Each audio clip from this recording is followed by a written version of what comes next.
بسم اللہ الرحمن الرحیم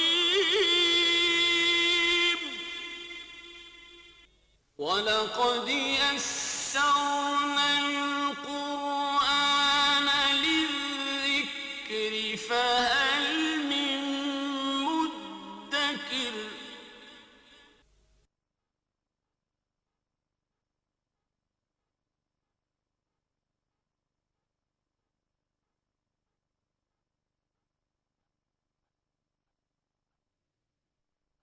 اعوذ باللہ من الشیطان الرجیم بسم اللہ الرحمن الرحیم الف لام میم غلبت الروم فی ادنى الارض وهم من بعد غلبهم سيغلبون في بضع سنين لله الامر من قبل ومن بعد ويومئذ يفرح المؤمنون بنصر الله ينصر من يشاء وهو العزيز الرحيم صدق الله العظيم رب اشرح لي صدري ويسر لي امري واحلل عقدة من لساني يفقهوا قولي۔ سورہ روم کے آغاز میں ذکر ہے سلطنت روم کا۔ قرآن مجید کی صورتوں میں جو ان کے عنوانات ہوتے ہیں، جو نام ہیں، ظاہر ہے وہ سورت کے مضامین کو کور نہیں کرتے۔ ایک ایک سورت میں بہت سے مضامین ہیں، بہت جامع یہ خطبات ہیں اللہ تعالیٰ کے، ڈیوائن اوریشنز ہیں۔ سورہ بقرہ کو ایک عنوان نہیں دیا جا سکتا، علامت کے طور پر اگر کوئی ایک لفظ استعمال ہوا ہے اسی کو سورت کا نام رکھ دیا گیا۔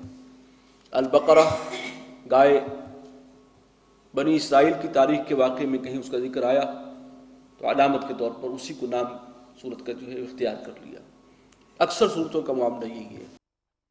تو صرف شروع میں رومن امپائر کے حوالے سے چونکہ کچھ ذکر آیا ہے تو اس کا نام ہے سورۃ الروم۔ میں عرض کرتا چلوں کہ یہ تقریباً یہ 5 نبوی ہی کا یہ واقعہ ہے۔ جس وقت یہ قرآن نازل ہو رہا تھا، عرب کے اندر جو قبائل آباد تھے ان کی حیثیت ایسے ہی تھی جیسے ہمارے پاکستان اور افغانستان کے درمیان کچھ قبائلی علاقے ہیں، اور جبکہ سلطنت روم اور سلطنت فارس اس وقت کی 2 سپر پاورز تھیں،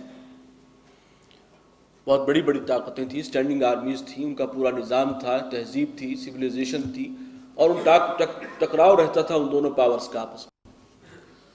پہلے سمجھانا آسان تھا جب ہمارا یہ جو اس دنیا جو ہے اس میں بھی یہ یونی پولر نہیں تھی، بلکہ یہاں بھی 2 طاقتیں تھیں، رشیا اور امریکہ، USSR اور امریکہ۔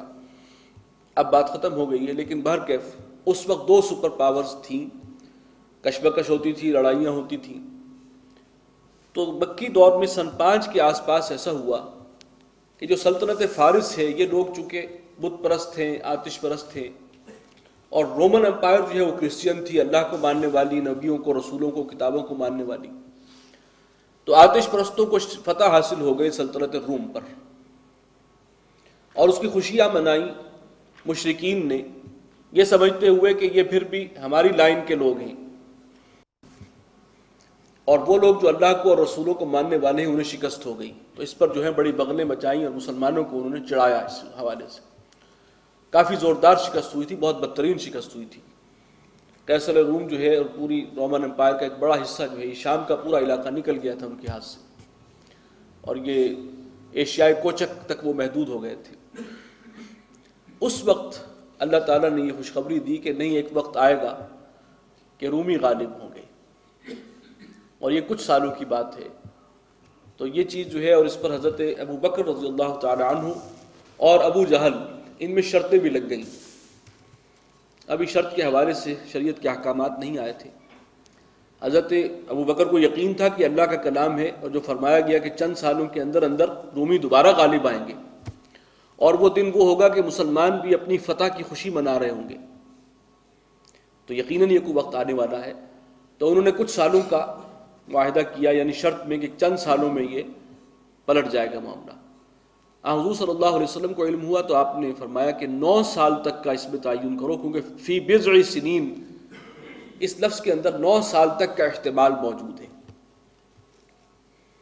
تو چنانچہ اس کو ریوائز کیا گیا، شرط جو شرائط تھی اس کی، اور 9ویں سال ہی اس کے غزوہ بدر کے موقع پر جب مسلمانوں کو اللہ تعالیٰ نے ایک شاندار فتح عطا فرمائی، اسی وقت خبر آئی کہ رومی پھر غالب ہو گئے ہیں اور انہوں نے سلطنت فارس کو ایک زوردار شکست دی ہے۔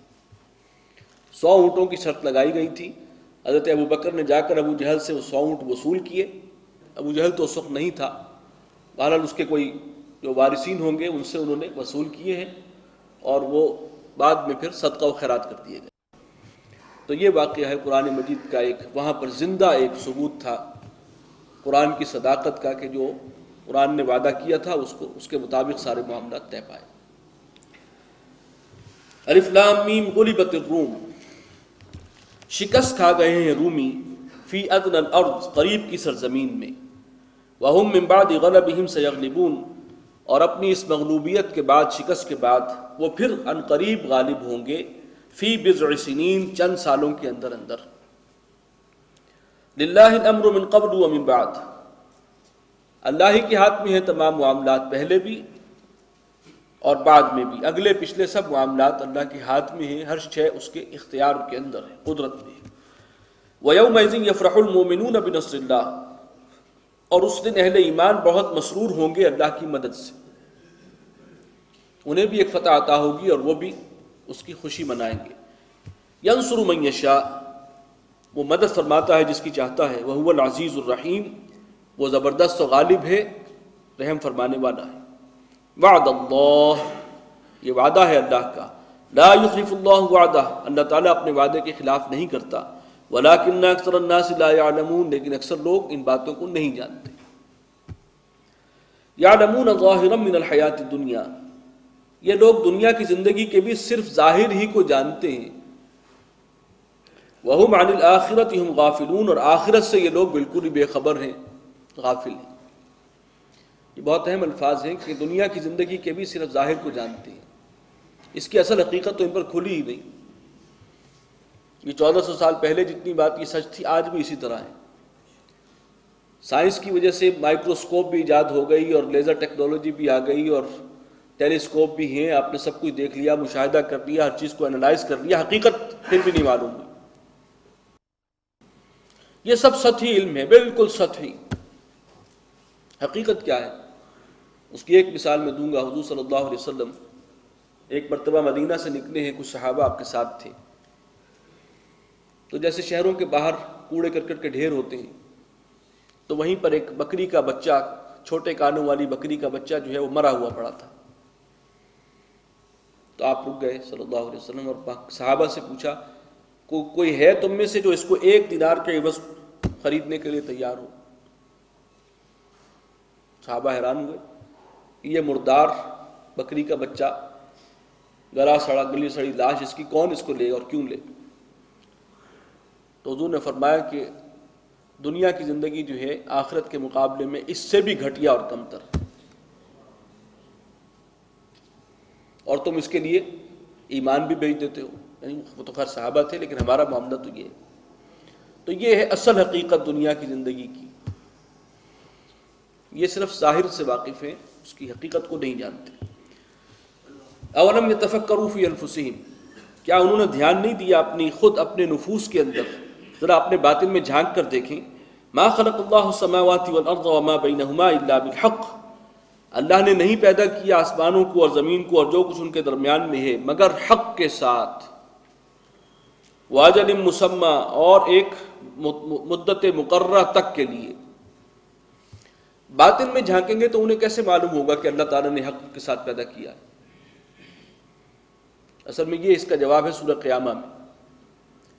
انسان کے اندر خیر و شر کی تمیز کا ایک انسٹرومنٹ اللہ تعالیٰ نے دیا ہے، کانشنس، ضمیر، وہ باطن میں ہے۔ نیک کام کرتا ہے، اپنا ایثار کر کے کسی غریب کی مدد کرے گا تو اندر سے جو ہے شاباش ملے گی۔ ناحق کسی کا مال کھینچے گا تو اگرچہ مال تو آ گیا، لیکن ضمیر تو ملامت کرے گا کہ تم نے زیادتی کی، خلش تو ہوگی۔ اپنے اندر جھانک